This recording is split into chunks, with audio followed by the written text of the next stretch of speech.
नागपूर जिल्ह्यातील पेट्रोल पंपावर 10 मे पासून डिजिटल पेमेंट बंद होणार आहे। 2 पेट्रोल पंप चालकांचे बँक खाती गोठवल्यानं हा निर्णय घेण्यात आलाय। सायबर गुन्हेगारांचा पैसा डिजिटल पेमेंटच्या माध्यमातून पेट्रोल पंप चालकांच्या बँक खात्यात। सायबर गुन्हेगारांनी डिजिटल पेमेंट केल्यानं बँकांकडून पेट्रोल पंप चालकांची बँक खाती गोठवण्यात आली आहे। विदर्भ पेट्रोलियम डीलर्स असोसिएशनने इशारा दिलाय।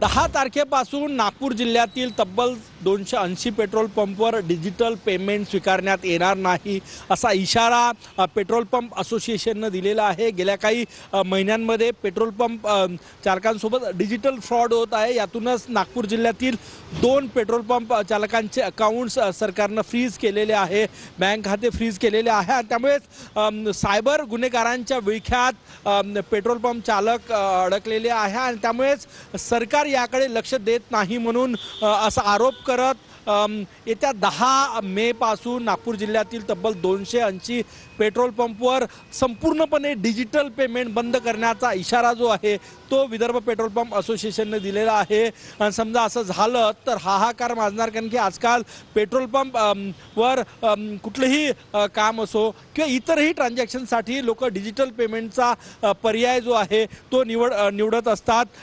पेट्रोल पंप चालकांच्या या मागणीकडे लक्ष द्यावं अशी मागणी जी आहे ती होती आहे। सचिन सयामसह गजानन उमाटे, TV9 मराठी, नागपूर।